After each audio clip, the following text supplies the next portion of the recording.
9 класс. Саламатсыңарбы урматтуу окуучулар? Бүгүн биз физиканын дагы бир кызыктуу бөлүмү космос физикасына киребиз.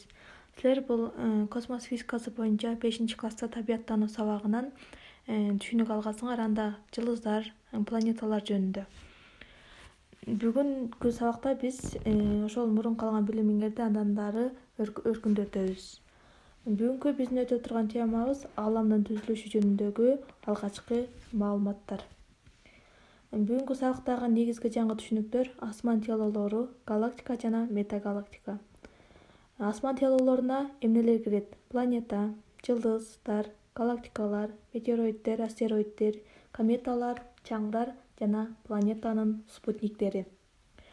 Галактика бул өзүндө миллиарддаган жылдыздарды камтыган жылдыздык система болуп эсептелинет. Ал эми метагалактика болсо азыркы кездеги күчтүү приборлордун байкоо мүмкүнчүлүгү жеткен ааламдын белгилүү бөлүгү. Башкача айтканда, бизде ааламда миллиарддаган галактикалар бар. Мына ошол миллиарддаган галактикаларга биздин приборлордун байкоосу жете турган ааламдын бир бөлүгү болуп эсептелинет экен. Космос физикасы бул гректин сөзү, кыргызчага которгондо бүтүндөй аалам деген маанини түшүндүрөт. Эми космос физикасынан биз эмнелерди үйрөнөбүз?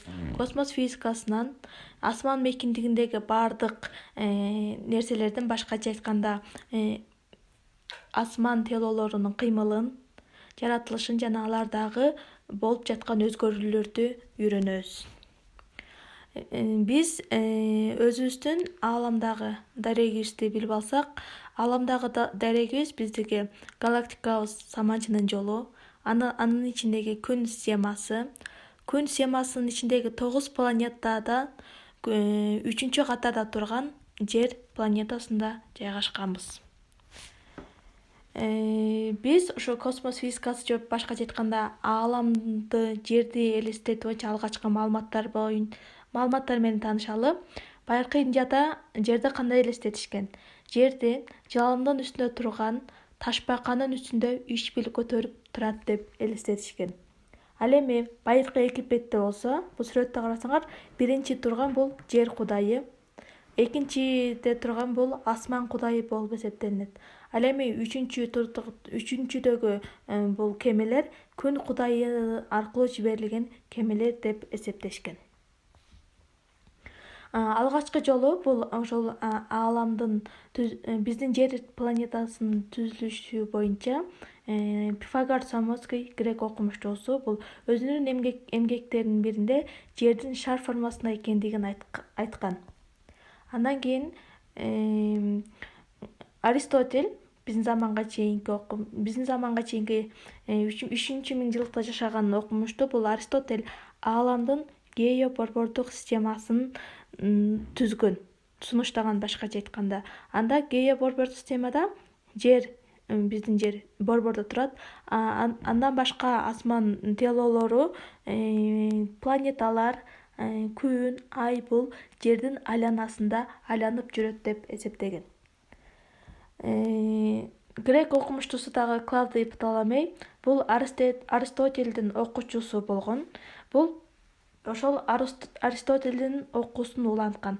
Анда дагы борбордо Жер турат, анын айланасында ааламдын борборунда Жер, анын айланасында Ай, Күн жана башка жылдыздар, планеталар анын айланасында айланып жүрөт деп эсептешкен.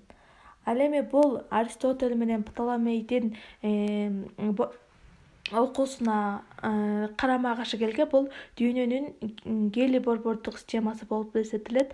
Анда Аристарх Самоцкий бул дүйнөнүн гелий-борбордук системасын түзгөн. Анда күн борбордо турат, Ай, Жер жана башка планеталар, жылдыздар анын айланасында айланып жүрөт деп эсептеген.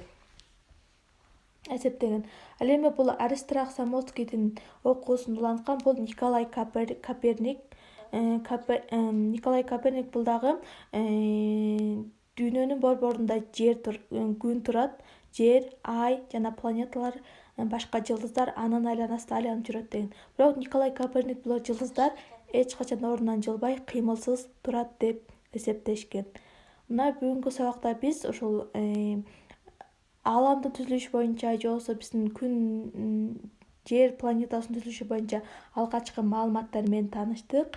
Эми биз үйдөн бүгүнкү өтүлгөн тема боюнча ушул суроолорго жооп беребиз. Жооп берип, үйгө тапшырма